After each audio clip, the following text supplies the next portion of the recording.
બાકી આપણાથી થાય નહીં. બરાબર. આ પ્રમાણે જે આ વેદ નારાયણને આપણે અહીંયા ચતુર્વેદ સંહિતા સ્વાહાકાર કર્યો.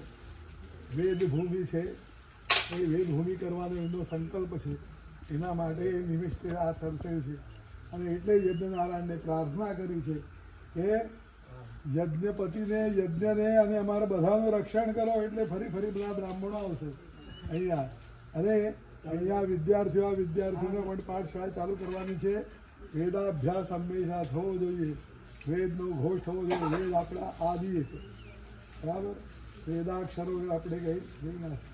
એટલા માટે બધા આ સંકલ્પ લીધા આપણે અનુસરશું. આજે કેટલા વર્ષો થયા પણ અમે આવીએ છીએ. બાપજીની કૃપાથી ફરી ફરી આવીએ છીએ. તો આપણે પણ હવે અહીંયા આવીને આ પ્રમાણે વેદનો અભ્યાસ કરો. અને 6 કામ રોજે કરવા કીધા છે. ષટકર્માની દિને દિને અધ્યયન અધ્યાપન રોજે તમારા પાસે જે શીખ્યા છો એની આવૃત્તિ કરો અને નવું શીખો. બરાબર. જ્યાંથી જ્યાં મળે, જ્યાંથી જેની પાસે જે મળે તે સંગ્રહથી રાખો. બરાબર. આપણે અવિદ્યા મૃત્યુ તીર્થવા વિદ્યા મૃત મનુષ્ય. અવિદ્યા ના લેશો પણ વિદ્યા લેજો. વિદ્યાથી જ અમૃત મળે છે. જ્ઞાનામૃત ક્યાંથી મળે? વિદ્યાથી મળે. એટલે વિદ્યાનો સંગ્રહ કરજો. અને એ રોજે જે આવે પાત્રો કે અપાત્રો જે પૂછે એને આપવાનો પણ સંકોચ કરશો નહીં. બરાબર. પછી યજન અને યાજન રોજે કંઈ નહીં હો તો બ્રહ્મયજ્ઞ કરો. જો જે ભણો એ બ્રહ્મયજ્ઞ આપણો થયો. અને કોઈ આવે મારે ત્યાં યજ્ઞ કરવા આવજો તો કરાવવા જાઓ. માગવાનું નહીં. એની ઈચ્છા હોય નારાયણ ઈચ્છા હોય એ. બરાબર. હા. તો હવે યજ્ઞ આયુષ્માન સહ દક્ષિણાભિરાયુષ્માન તેનત્વાયુષ્મા. ભાઈનો પૈસો લેવાનો નહીં. અને ખુશીથી યજ્ઞ નારાયણ જે પ્રેરણા કરે એ દક્ષિણા આપણે લેવાની. યજ્ઞપતિ છે. યજન અને યાજન પોતે દાન કરો અને દાન લઈ શકો. સારા માણસનું દાન લો. આ ષટકર્માણી ધીરે ધીરે એ કર્મ માર્ગ છે. ઋષિ મુનિઓ આપેલા છે. ભલે એ તપોવનમાં રહેતા પણ જગતનું કલ્યાણ માટે જ એમને આખી જીવન એ કહ્યું કે આપણા બાપજી પણ આપણા બધાના કલ્યાણ માટે એમનું સંપૂર્ણ આયુષ્ય અર્પણ કરેલું છે. એમના જ માર્ગ પર એમને જે માર્ગ ચિંધ્યો છે એ માર્ગે આપણે જવાનું છે. બરાબર. એ આપણી પાછળ છે. ડર રાખશો નહીં પણ સંકલ્પ કરીને એ માર્ગે આગળ જવાનો પ્રયત્ન કરવો આપણા હાથમાં છે. બરાબર. આપણે કંઈ ભૂલચૂક થાય તો બાપજી છે એ તમને પ્રેરણા આપશે કે આ ના કરીશ આ કર. એ આપણા મનમાં આવે. એટલે સર્વસ્વ ચાહમ હૃદય સન્નિવિષ્ટો પરસ્પર દેવો ભવ એનું કારણ જ આ છે. બરાબર. કોઈની પાસે સારું કંઈ મળે તો લેવાનો પ્રયત્ન કરો. અને જે આપણી પાસે છે એનું રક્ષણ કરો.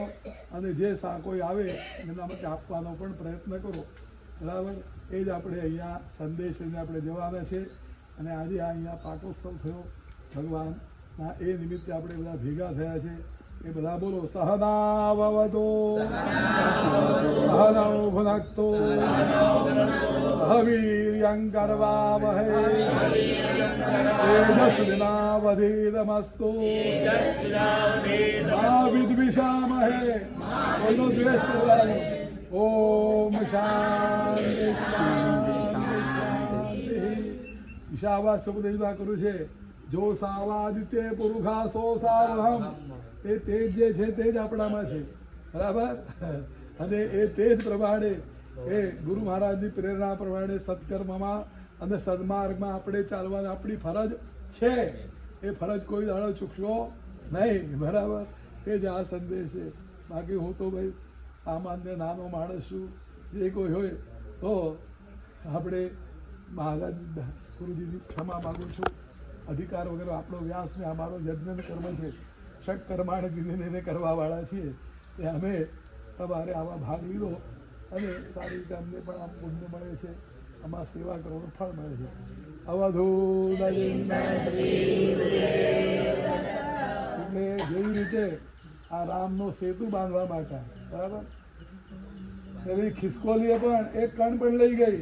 એ કણનું પણ મદદ કરવાનું. ભલે તમારી શક્તિ ઓછી હોય પણ એમાં રામ કાર્યમાં મદદ કરવાની છે.